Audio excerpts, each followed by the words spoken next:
রবিবার মানেই অলস হয়ে পড়ে থাকা আর ভালো মন্দ কিছু খাবার দাবার খাওয়া। বাঙালির সব থেকে প্রিয় ট্যালট্যালে খাসি মাংসের ঝোল আজকে বাড়িতে বানিয়ে নিলাম। কিভাবে রেসিপিটা বানাচ্ছি চলো শেষ অবধি দেখতে থাকো। পুরো রেসিপিটা যদি ভালো লাগে শেষে লাইক কমেন্ট শেয়ার আর সাবস্ক্রাইব করে দিও। চলো এবার রান্নাটা শুরু করা যাক। এখানে 700 গ্রাম মতো মাংস নিয়েছি, বেশ ভালো মতো পরিষ্কার করে ধুয়ে নিয়েছি। বেশ কয়েকটা আলু কেটে নিয়েছি, সেটাও ধুয়ে নিয়েছিলাম। পেঁয়াজ কুচিয়ে নিয়েছি, রসুন কুচি নিয়েছি, টমেটো কুচি নিয়েছি।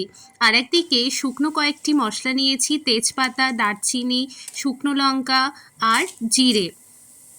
পুরো রান্নাটা বাটা মশলাই করব। বাটা মশলার জন্য বেটে নিয়েছিলাম জিরে, আদা আর শুকনো লঙ্কা। এইবার রান্নাটা চলো শুরু করছি।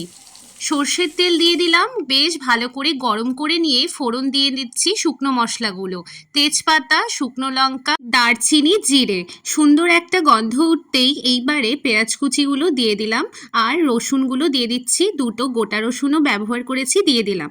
এবার কিছুক্ষণ ধরে গোল্ডেন ব্রাউন কালার অবধি ভেজে নেব। ভাজা ভাজা হয়ে গেলেই মাংসটাকে এবারে দিয়ে দিচ্ছি আর যোগ করব এক এক করে 1 চা চামচ মতো ধনে গুঁড়ো, 1 চা চামচ মতো শুকনো লঙ্কার গুঁড়ো, হলুদ গুঁড়ো 1 চা চামচ মতো আর নুন স্বাদ মতো দিলাম। টমেটো কুচিগুলো দিয়ে দিচ্ছি আর বেটে রাখা মশলাটা দিয়ে ভালো করে নাড়াচাড়া করব। মশলাগুলোকে মাংসের সাথে খুব ভালো করে মিশিয়ে নিচ্ছি। এইবারে মাংসটাকে কষাতে হবে।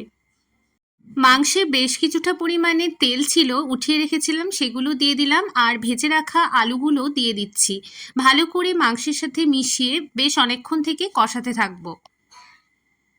খাসির মাংসের পুরো রান্নাটা কষানোর উপরেই কিন্তু নির্ভর করে তুমি কতটা কষাচ্ছ।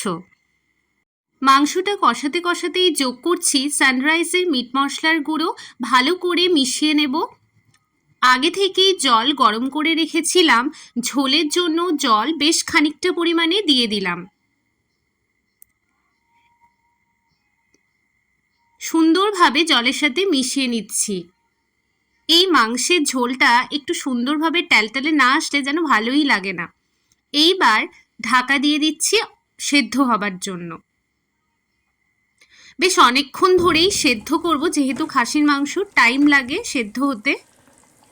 এবার ঢাকা তুলে নিয়ে একটু চেক করলাম আর দিয়ে দিচ্ছি আরও 1 চা চামচ মতো শুকনো লঙ্কার গুঁড়ো। বেশ ঝাল ঝাল ব্যাপারটা আনার জন্যই আবার দিলাম। আবারও ঢাকা দিয়ে দিলাম। খুব ভালো সেদ্ধ হয়ে গেছে। এইবারে যোগ করছি দারচিনি বেটে রাখা, দিয়েই আজকে রেডি আমার ট্যালট্যালে খাসির মাংসের ঝোল।